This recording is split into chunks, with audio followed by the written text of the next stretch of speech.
Bapa kami di surga, kami kembali datang ke hadapan hadirat-Mu, kami bersyukur.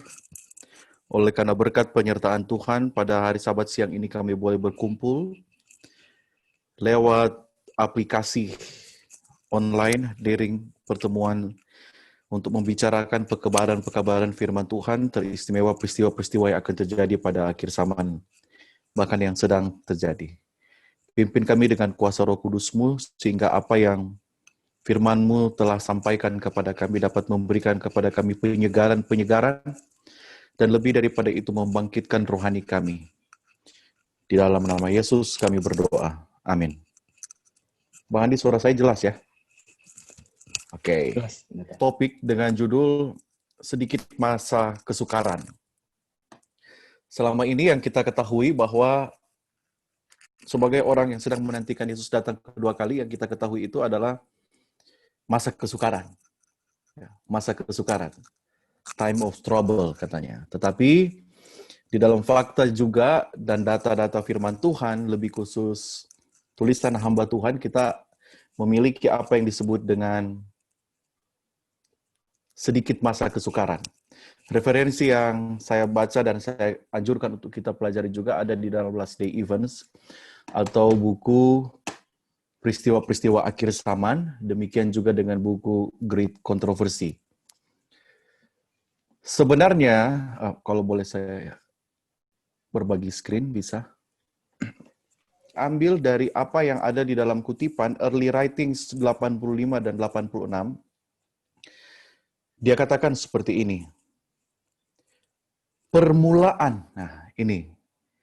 At the commencements of the time of trouble, katanya. Jadi yang kita tahu selama ini, yang kita tahu yang dekat dengan kita itu adalah time of trouble. Tetapi ada masa yang disebut dengan at the commencement, pada permulaan masa kesukaran itu. Jadi dengan kata lain, melihat frase ini, kita bisa dapati bahwa sedikit masa kesukaran atau little time of trouble itu merupakan bagian dari masa kesukaran besar itu, masa kesukaran itu.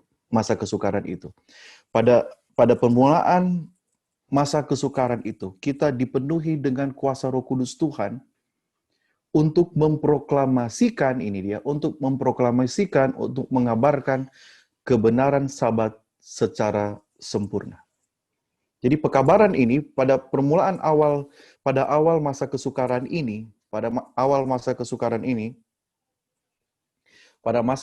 ini, ini berdasarkan firman Tuhan, jadi ada Alkitab, ada ayat-ayat Alkitab dan juga keterangan-keterangan yang kami percayai berdasarkan nubuatan berdasarkan Alkitab. Jadi masa kesukaran itu diawali, ada masa yang tidak terlalu panjang, ini disebut di sini, Sunday Law, sampai kepada close of probation, katanya. Sebentar kita akan lihat.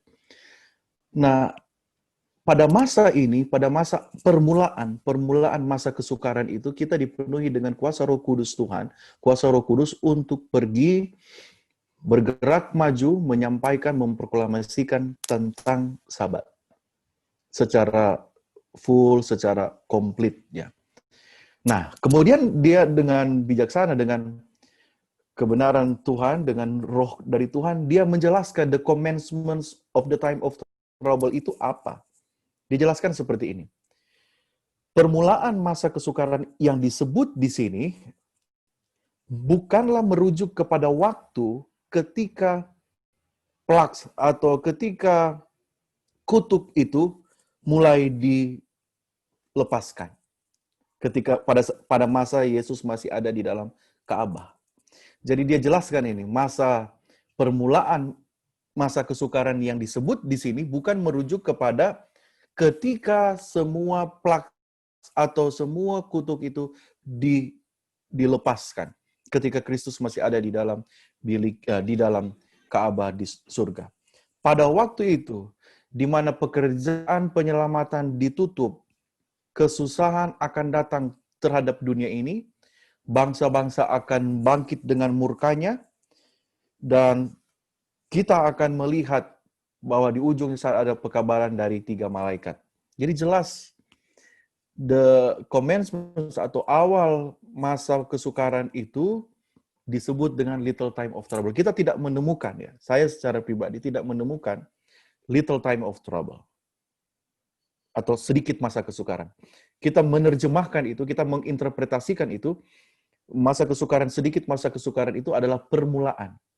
Pada permulaan, jadi sama seperti kalau kita sedang bermain sepak bola, 90 menit, ya, 90 menit kalau kita sedang menghadapi tim yang hebat, tim yang kuat, mungkin di awal-awal kita sudah merasa kita mengetahui bahwa 90 menit ini akan ada penderitaan karena kita menghadapi tim yang sangat kuat. Memulai pertandingan itu sudah merasakan ada kesusahan-kesusahan awalnya yang muncul. Jadi mungkin itu gambaran yang tidak sempurna, tetapi mungkin boleh dipakai, yang bisa saya gunakan untuk menjelaskan the commencement of the time of trouble. Permulaan masa kesukaran itu disebut sedikit masa kesukaran, atau ya sedikit, little time of trouble. Nah, little time of trouble. Nah, saya mendapatkan chart ini dari orang, dan saya sedang mengecek peristiwa-peristiwa yang ada di dalamnya, dan saya sudah melihat. Saya sudah, dan akan juga melihat. Ini chart atau bagan tentang peristiwa-peristiwa pada penutupan zaman ini. Lebih lanjut, kalau di zoom atau dibuat lebih dekat lagi, the time of trouble di sana ada. Ya, kalau teman-teman bisa lihat yang warna hitam seperti setengah bulan di bawah itu. Jadi the little time of trouble itu adalah part dari the time of trouble. Hanya itu dimulai pada awalnya, pada awal dari masa kesukaran itu. Ini kok nggak jalan. Nah, oke. Ada banyak peristiwa yang terjadi di dalam masa sedikit, the little time of trouble ini. Referensi-referensi ayat Alkitab yang ada yang akan kita gunakan di sana, misalnya, saya baca untuk kita 2 Timotius pasal 3, 2 Timotius pasal 3 ayatnya yang ke-12. 2 Timotius pasal 3, ayatnya yang ke-12, firman Tuhan berkata, memang setiap orang yang mau hidup beribadah di dalam Kristus Yesus akan menderita aniaya. Dari ayat-ayat ini kita akan ambil satu kesimpulan. Memang setiap orang yang mau hidup beribadah di dalam Kristus Yesus akan menderita aniaya. Ada keyword-nya di sana. Kemudian Matius 24 ayatnya yang ke-9. Ayat yang kita juga sudah memahami ketika berbicara soal nubuatan. Matius pasal 24 ayatnya yang ke-9, firman Tuhan berkata, pada waktu itu kamu akan diserahkan supaya disiksa, dan kamu akan dibunuh, dibenci semua bangsa oleh karena namaku. Wahyu pasal 12 ayatnya yang ke-7, Wahyu pasal 12 ayatnya yang ke-17, Wahyu pasal 12 ayatnya yang ke-17, firman Tuhan berkata, kita sudah tahu ayat ini, ya. Wahyu pasal 12 ayat, maka marahlah naga itu kepada perempuan itu, lalu pergi memerangi keturunannya yang lain, yang menuruti hukum-hukum Allah dan memiliki kesaksian Yesus. Jadi dari ketiga ayat yang kita sudah dapati pada permulaan ini, kita mau menggambarkan ada banyak peristiwa, tetapi saya fokus pada satu peristiwa yang bagi saya penting. Semua itu penting. Selama periode di dalam little time of trouble itu penting, tetapi saya fokus kepada ini. Penganiayaan. Penganiayaan itu terjadi kepada siapa? Mengapa terjadi? Bagaimana itu terjadi? Berapa lama itu terjadi? Jadi pada masa awal kesukaran ini, pada masa permulaan dari time of trouble ini akan terjadi peristiwa-peristiwa ini. Bagian di sana ada kutipan-kutipan juga, early writings 33, 36, 56, 85 dan seterusnya, keterangan-keterangan tentang firman Tuhan. Akan ada martyrs, akan ada orang-orang yang mati, orang-orang suci yang mati sebelum penutupan pintu kasihan.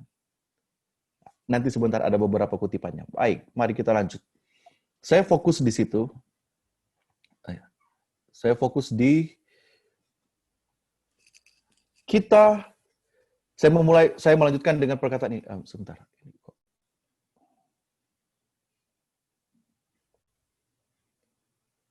Kita Tidak ada waktu untuk hilang. Tidak ada waktu untuk hilang. Jangan sampai hilang. Kemudian dilanjutkan seperti ini.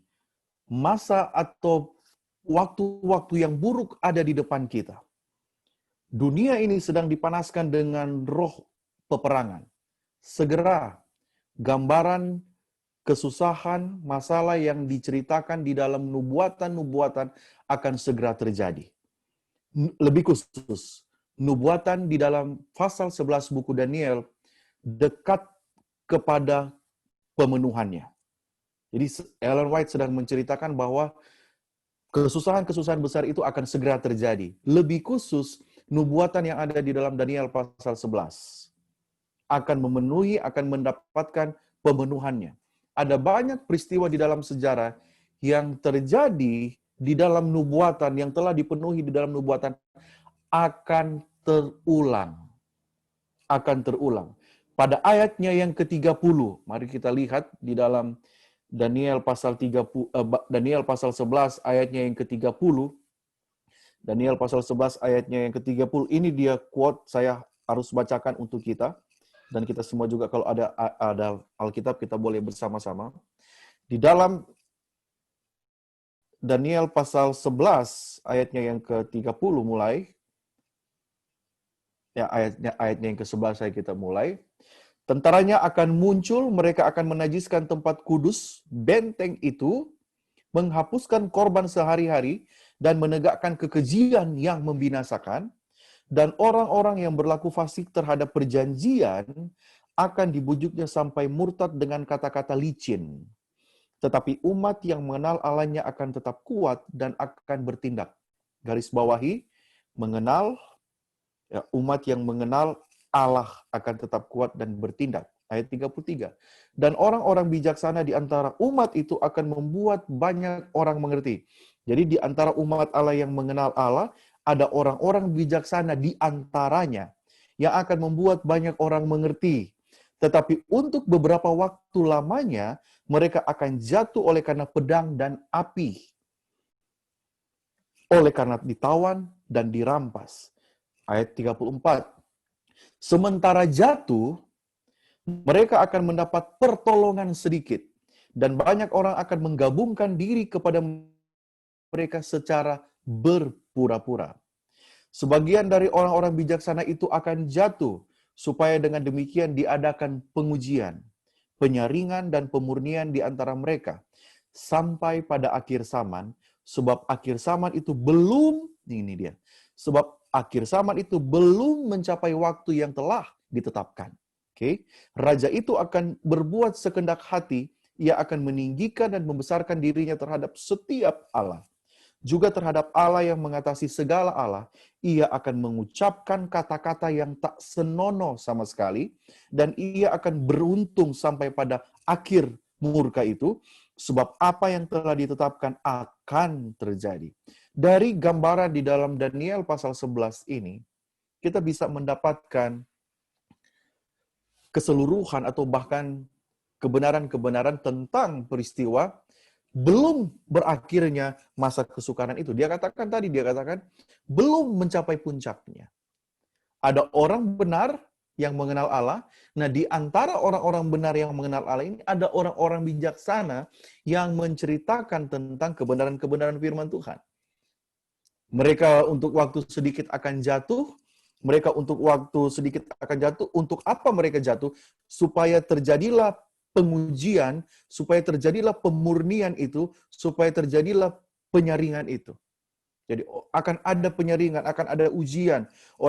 Sebagian orang-orang bijaksana akan jatuh, dan akan ada orang yang bergabung di dalam kumpulan ini, tetapi di dalam kepura-puraan. Tidak ada pertobatan yang berpura-pura. Baik.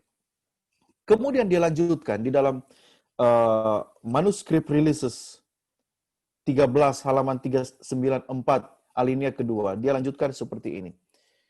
Gambaran yang sama, adegan yang sama kepada peristiwa yang digambarkan di dalam kata-kata tersebut, Daniel pasal 11, akan terjadi.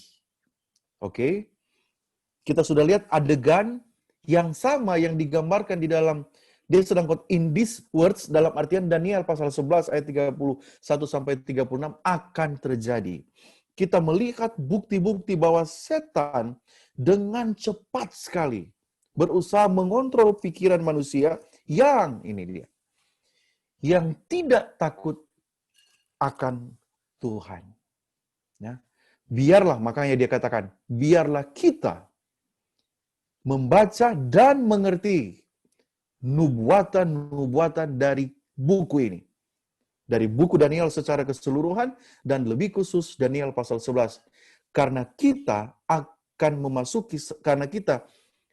sebentar lagi akan memasuki waktu di mana apa yang dikatakan di dalam Daniel pasal 12. Saya kutip Daniel pasal 12. Pada waktu itu, juga akan muncul Mikael, pemimpin besar itu, yang mendampingi anak-anak bangsamu. Dan akan ada suatu waktu kesesakan besar seperti yang belum pernah terjadi sejak ada bangsa-bangsa sampai pada waktu itu. Tetapi pada waktu itu bangsamu akan terluput, yakni barang siapa yang didapati namanya tertulis dalam kitab itu. Dan banyak dari antara orang-orang yang telah tidur di dalam debu, tanah akan bangun, sebagian untuk mendapat hidup yang kekal, sebagian untuk mengalami kehinaan dan kengerian yang kekal. Dan orang-orang bijaksana akan bercahaya seperti cahaya cakrawala. Dan yang telah menuntun banyak orang kepada kebenaran. Ingat tadi, orang-orang bijaksana ini menuntun kepada kebenaran seperti bintang-bintang tetap untuk selama-lamanya. Tetapi engkau, Daniel, sembunyikanlah segala firman itu dan meteraikanlah kitab itu sampai pada akhir zaman. Banyak orang akan menyelidikinya dan pengetahuan akan bertambah-tambah. Kita sudah belajar mungkin ya, Daniel pasal 11, Daniel pasal 12. Jadi semakin hari, semakin menutupi waktu kesusahan itu, seperti yang dibicarakan dalam Daniel pasal 12, kita dimintakan untuk membaca dan mengerti.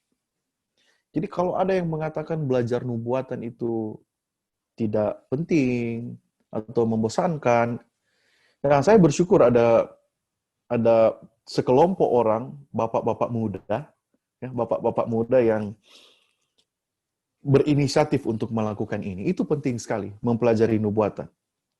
Karena kita, sekali lagi saya katakan, let all read and understand the prophecies of this book. We are now entering upon the time of trouble spoken of Daniel 12 ayat 1 sampai 4. Kita perlu jadi mempelajari nubuatan, lebih khusus peristiwa yang sebelumnya sudah disampaikan saya pada fokus sedikit masa khususan ini penting. Nah, dia katakan tadi akan terulang. Nah, ini yang terjadi, gambaran-gambaran ini yang akan terjadi. Pertama misalnya, Daniel pasal 11 ayat 31, kekejian dari kehancuran, apa yang disebut abomination of desolation. Kemudian sepanjang masa ini ada persatuan gereja dan negara. Itu yang sudah terjadi. Dan bahkan dia katakan di dalam Daniel pasal 11 itu akan terjadi kembali. Kata-kata nubuatan di dalam Daniel pasal 11 akan terjadi ulang. Penganiayaan terhadap orang kudus. Nah, umat Tuhan, sahabat-sahabat kekasih yang diberkati dan dikasih oleh Tuhan, saya fokus di penganiayaan terhadap orang kudus. Bahwa kekejian, kehancuran itu akan terjadi, persatuan gereja dan negara. Nah, karena kita adalah objek ya, di mana peperangan kosmik itu ada untuk memperebutkan mau kemana kita nanti, saya fokus kepada penganiayaan terhadap orang-orang kudus. Karena nanti yang lain kita bisa pelajari bersama-sama, atau kita bisa membaca di dalam buku Last Day Events, atau peristiwa-peristiwa akhir zaman dan early writings, dan tulisan-tulisan permulaan dan kemenangan akhir. Mari kita lanjut. Nah, sedikit masa kesusahan. Ini gambaran sedikit apa yang akan terjadi. Detailnya nanti kita akan lihat kutipan-kutipan dan ayat firman Tuhan. Kemudian, inilah waktunya terjadi. Bahwa peristiwa ini terjadi di dalam gambaran nubuatan chart yang kita lihat, terjadi antara undang-undang hari Minggu sampai kepada penutupan pintu kasihan. Penutupan pintu kasihan. Dan kalau undang-undang hari Minggu itu, kalau tidak keliru, ada 3 tahap di dalamnya. Yang mungkin nanti bagian yang lain yang akan membicarakan itu. Baik. Kita lanjut. Penganiayaan terhadap orang-orang kudus. Di dalam ayat-ayat yang sudah sempat kita bacakan di awal tadi, penganiayaan yang parah, bahkan sampai menyebabkan kematian, dinubuatkan akan terjadi kepada umat-umat Allah. Ini ciri khas pertama. Yang menghormati perintah Tuhan, quote-unquote, sabat. Oke. Jadi penganiayaan yang parah itu, sepanjang permulaan masa kesusahan ini, akan terjadi kepada umat-umat Allah yang menghormati perintah Tuhan, dalam hal ini sabat. Ellen White dengan sangat gamblang menceritakan itu. Beberapa kutipan yang lain disimpulkan seperti ini. Akumulasi ya pada peristiwa di dalam permulaan masa kesukaran ini itu merupakan akumulasi kebencian ya. Permusuhan bisa juga, itu merupakan akumulasi kebencian yang terpendam dari segala zaman akan dilepaskan pada pemelihara hari Sabat. Saudara, tujuan mempelajari nubuatan bukan menakut-nakutkan, bukan menakut-nakuti, tetapi supaya kita bangun ya. Peristiwa awal permulaan awal masa kesukaran itu di sana akan terjadi bahwa orang-orang yang selama ini dendam ya, menganggap kita musuh yang selama ini sudah terpendam akan dilepaskan kepada mereka yang memelihara hari Sabat. Jadi akumulasi, namanya akumulasi. Saya sudah dikumpulkan menyala-nyala terhadap pemelihara Sabat yang merupakan setan. Bukan setan yang pemelihara Sabat, tetapi kebencian yang menyala-nyala itu munculnya dan digerakkan oleh setan. Dengan jelas dia lanjut katakan, banyak orang Advent hari ke-7 akan dianiaya sampai mati sebelum penutupan masa pencobaan atau sebelum penutupan pintu kasihan. Dia jelaskan lagi, tidak ada yang akan mati setelah masa percobaan ditutup. Jadi penganiayaan itu terjadi sebelum pintu kasihan tertutup.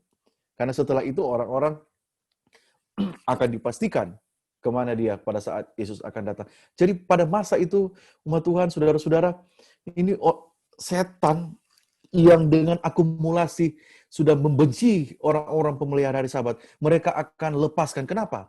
Karena mereka tidak punya waktu lagi. Mereka tidak punya waktu lagi. Jadi kalau sekarang, sepertinya penganiayaan masih kecil-kecil, setan masih punya waktu. Ya, kita yang perlu berhati-hati dengan situasi yang ada sekarang ini. Lebih lanjut, di dalam firman Tuhan yang saya sudah baca dan kita akan baca bersama. Wahyu pasal 12 ayatnya yang ke-7. Maka marahlah naga itu kepada perempuan itu, lalu pergi memerangi keturunannya yang lain yang menuruti hukum Allah dan memiliki kesaksian Yesus. Jadi dua tipe orang yang dua identitas ciri khas mereka yang akan diperangi oleh naga, si iblis, ular itu adalah mereka yang memiliki menuruti hukum Allah dan memiliki kesaksian Yesus. Kita sudah mempelajari dan kita akan lihat Wahyu pasal 14, isunya yang di akhir zaman itu adalah isu tentang worship, isu tentang penyembahan, isu tentang hari Sabat. Isu tentang hari Sabat. Wahyu pasal 19 ayatnya yang ke-10, maka tersungkurlah aku di depan kakinya untuk menyembah dia, tetapi ia berkata kepadaku, janganlah berbuat demikian, aku hamba, sama dengan engkau dan saudara-saudaramu yang memiliki kesaksian Yesus. Sembahlah Allah karena kesaksian Yesus adalah roh nubuat. Jadi mereka yang mempercayai kesaksian Yesus, roh nubuat, mereka yang menuruti hukum Allah, lebih khusus kebenaran hukum keempat hari Sabat, itu yang akan menjadi fokus setan memerangi. Terjadi kepada umat-umat yang menantikan Yesus datang kedua kali, yang setia memelihara hukum Tuhan, harus dianiaya, harus dibinasakan, dilenyapkan dari bumi, supaya kelihatan bahwa supremasi dunia yang telah bergabung di dalamnya adalah gereja dan negara, tidak dapat diperdebatkan. Dengan kata lain, bahwa yang berkuasa itu adalah dunia, yang berkuasa di dunia adalah gereja dan negara.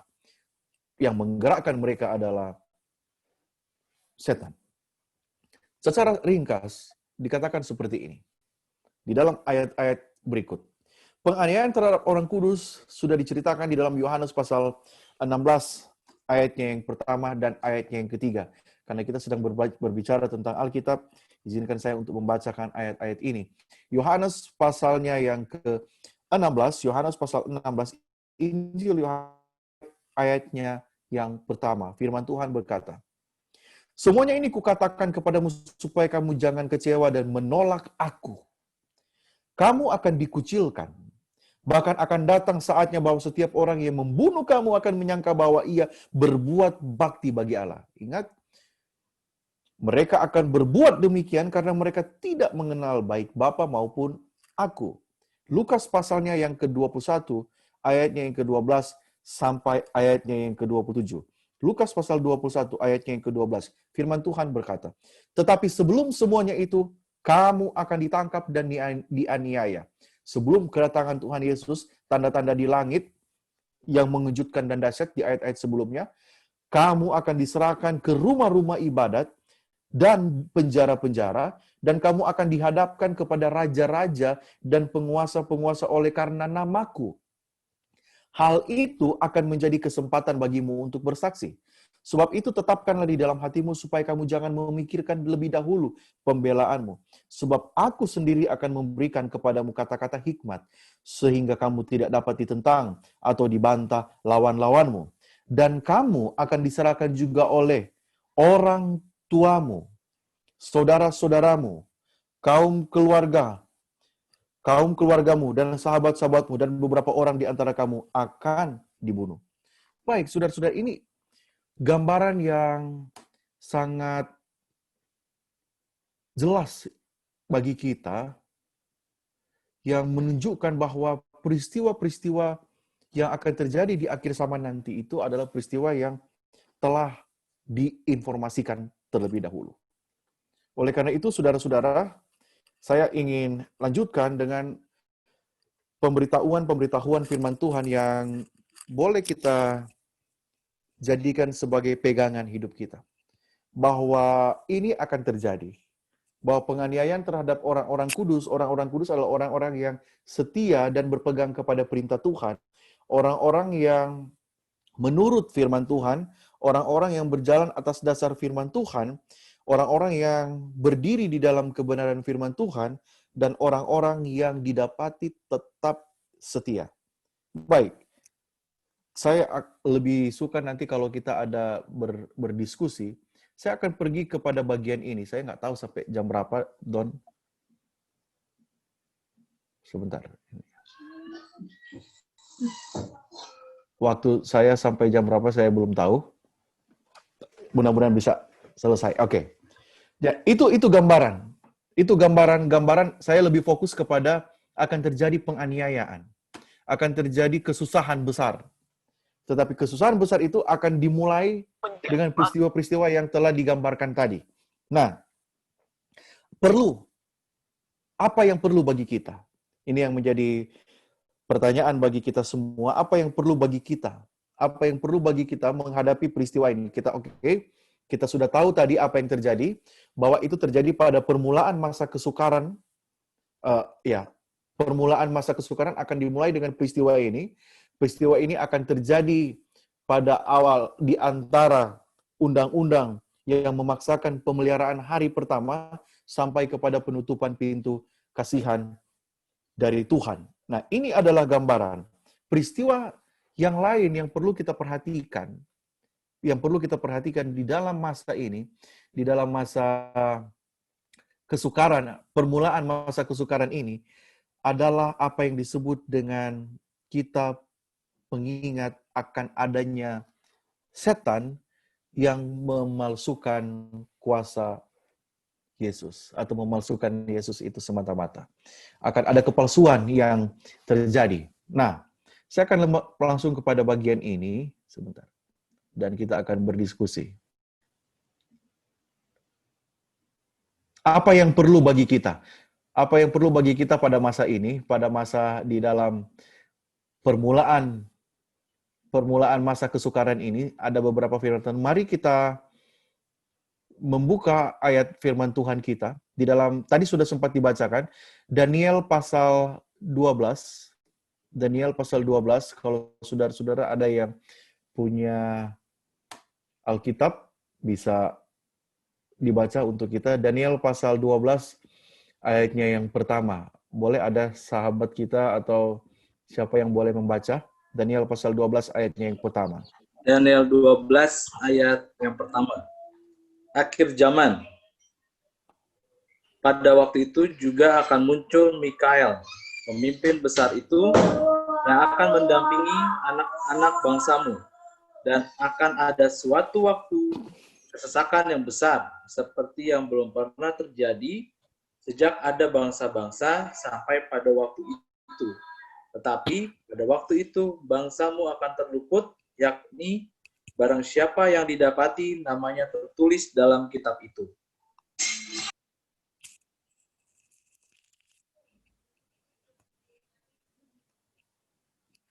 Oke, terima kasih Don. Nah, kalau kita lihat ayat ini akan ada masa kesukaran. Seringkali kita gunakan ayat ini untuk menggambarkan tentang masa kesukaran itu. Tetapi kalau kita telusuri ayat, di dalam pasal 12 ayat 1, di sana ada 3 bagian. Ada 3, kalau bilang di dalam pembelajaran Nubatan itu ada kiastik ya. Ada pembukaan, itu biasanya satu dengan penutupan, dan ada tengahnya. Jadi model seperti anak panah begitu. Nah, kalau kita lihat di sini, ada 3 bagian. Yang pertama, ada kesukaran. Ya, ada kesukaran, belum pernah terjadi. Terima kasih, sudah ditaruh di chatting, di chat room. Belum pernah terjadi, oke, belum pernah terjadi. Pada masa itu, umat Tuhan akan mendapatkan kesusahan, tetapi pada saat yang sama, umat-umat Tuhan juga akan terluput. Nah, jadi pembukaan akan ada Mikael, di penutupan akan terluput, di tengah-tengah itu masa kesukaran. Nah, kita seringkali memfokuskan diri kepada masa kesukaran. Kita seringkali memfokuskan diri pada masa yang belum pernah terjadi itu. Tetapi kita lupa dua bagian, baik bagian pertama dan bagian penutup dari buku Daniel pasal 12 ayat 1 memberikan kepada kita janji. Janji itu adalah akan muncul Mikael mendampingi anak-anak bangsamu sehingga mereka akan terluput. Jadi jangan kita lupa dua bagian di dalam Daniel pasal 12 ayat 1, baik pembukaan maupun penutupan. Benar akan ada masa kesusahan, tetapi di masa kesusahan ini dengan jelas dikatakan akan ada Mikael berdiri dan akan ada keluputan. Siapa itu Mikael? Mikael ini nggak banyak muncul di dalam Alkitab. Paling tidak hanya ada 5 peristiwa dia muncul di dalam Alkitab. Daniel pasal 10, Daniel pasal 12, di dalam Yudas juga dia muncul, di dalam perjanjian baru juga dia muncul. Jadi ada 5 kali dia muncul. Dan semua itu menunjukkan bahwa Mikael dalam konteks peperangan. Nah, siapa itu Mikael? Ya, kita sudah tahu, Mikael ini adalah terdiri dari 3 suku kata ya, 3 suku kata. Mi dalam bahasa Ibrani, mi siapa? K itu seperti, L itu Tuhan. Jadi kalau Mikael itu digabungkan, siapa yang seperti Tuhan? Siapa yang seperti Tuhan? Jadi dengan kata lain itu adalah Mikael juga itu menggambarkan Kristus sendiri yang akan mendampingi umat-umat Tuhan. Jadi peristiwa besar nanti, misalnya peristiwa kesusahan besar ataupun permulaan masa kesusahan itu memang gambarannya buruk. Saya tidak akan memberikan gambaran yang lebih besar di dalamnya, tapi oleh karena saya lebih fokus kepada akan ada muncul Mikael. Akan muncul Mikael. Namun pun demikian, walau ada muncul Mikael, kita harus ingat, persiapan hidup kita sekarang ini, kehidupan kita sekarang ini adalah persiapan untuk masa itu. Nanti sebentar kalau kita lihat firman Tuhan yang lain untuk menjelaskan gambaran dari peristiwa ini, bahwa persiapan kehidupan kita sekarang ini adalah persiapan untuk kehidupan masa mendatang. Baik masa hidup kekal ataupun sebelum masa hidup kekal, yaitu pada masa-masa kesukaran besar itu terjadi. Awal masa kesukaran ataupun masa kesukaran itu yang terjadi. Lebih lanjut saya ingin membaca yang lain, janji dari Tuhan pada masa-masa itu. Di dalam buku atau kutipan General Conference Bulletin yang diterbitkan pada 28 Januari 1893 dikatakan seperti ini. Hamba Tuhan katakan seperti ini. Satu-satunya cara dengan mana manusia dapat bertahan teguh dalam peperangan itu. Oke, tadi saya katakan Mikael akan mendampingi kita pada masa kesukaran, tetapi kita perlu mempersiapkan sejak sekarang. Satu-satunya cara dengan mana manusia dapat bertahan teguh dalam peperangan itu adalah berakar dan bertumbuh pada Kristus. Mereka harus menerima kebenaran sebagaimana yang ada dalam Kristus.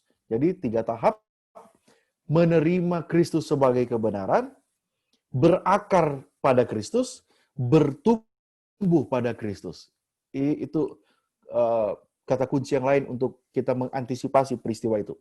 Dan hanya jika kebenaran itu disampaikan, oke, sekarang sudah keluar, maka hal itu dapat memenuhi kebutuhan jiwa. Oke, kita buat kesimpulan, kita buat sistematikanya. Akan ada masa kesukaran, oke. Pada masa kesukaran itu awalnya akan terjadi peristiwa-peristiwa ini. Yaitu orang-orang akan dianiaya, orang-orang pemelihara hukum akan dianiaya, tetapi akan ada Mikael yang menolong, mereka akan terluput. Mereka yang akan terluput itu adalah mereka yang hidup menerima kebenaran yang adalah Kristus, berakar di dalam Kristus, bertumbuh pada Kristus. Ini apa yang disebut dengan enrich, ya, jangkauan ke dalam, jangkauan ke dalam. Nah, yang kedua, hanya jika kebenaran itu disampaikan. Hanya dengan jika kebenaran itu disampaikan. Sekarang yang kedua adalah outreach. Jadi yang pertama, saya harus hidup, berakar, bertumbuh di dalam Kristus untuk saya. Yang kedua adalah mengkhotbahkan Kristus yang disalib. Menceritakan Kristus yang adalah kebenaran kita. Itulah yang memuaskan jiwa yang lapar. Jadi itu yang kedua. Bila mana kita memperoleh perhatian dari orang banyak terhadap kebenaran pokok yang besar ini, maka iman dan pengharapan dan keberanian akan datang dalam hati. Jadi waktu masa kesukaran pun, masa kesusahan nanti akan terjadi, kita akan tetap berani berdiri di atas dasar firman Tuhan. Karena apa? Sepanjang masa sebelum itu terjadi, saya sudah menerima kebenaran, saya bertumbuh di dalam kebenaran, saya berakar di dalam kebenaran, saya menceritakan kebenaran. Jadi saya tidak ada ketakutan lagi. Bagian yang lain di dalam Signs of the Times di dalam 2 Juni 1898 dia katakan seperti ini. Banyak orang yang karena iman mereka dipisahkan dari rumah dan warisan mereka di dunia ini. Nah, tetapi jika mereka mau menyerahkan hati mereka kepada Kristus, menerima pekabaran rahmat-Nya, bersandar pada jaminan, maka mereka tetap akan dipenuhi dengan kegembiraan. Jadi, ini yang perlu kita lakukan. Berakar, bertumbuh, hidup di dalam Kristus, kemudian menceritakan tentang Kristus, kita akan mendapatkan keberanian. Gambaran-gambaran lain dari masa kesukaran kecil, sedikit masa kesukaran, little time of trouble itu ada banyak. Gambaran yang lain, di mana gereja dan negara akan bersatu. Di sana juga kita akan dapati bahwa kenapa itu terjadi, supaya penyertaan Tuhan, ya, penyertaan Tuhan akan lebih nyata, di mana akan ada kelepasan-kelepasan di dalam Lukas pasal 21 tadi dikatakan, ya. Lukas 21 dikatakan Tuhan bilang, tapi kamu jangan khawatir, Nggak usah pikirkan perkataan-perkataan apa yang akan kamu keluarkan pada saat kamu diperhadapkan di depan courts, di depan pengadilan. Jangan khawatirkan pembelaan dirimu. Lukas pasal 21 katakan, karena aku sendiri yang akan meletakkan kata-kata di dalam bibirmu dan berkata-kata. Jadi akan ada banyak peristiwa-peristiwa kekaguman. Dan di mana kita juga akan tercerai-berai dari kelompok orang, bahkan mereka itu tadi dikatakan orang tua, keluarga kita, karena mungkin akan terjadi perubahan. Mereka yang tadinya bersama-sama dengan kita, mereka akan berubah dan menjadi penentang kita. Nah, ini adalah gambaran-gambaran dari peristiwa yang akan terjadi pada permulaan. Saya lebih suka dengan istilah the commencement of the time of trouble, karena itu kutipan langsung dari hamba Tuhan. Jadi permulaan masa kesukaran.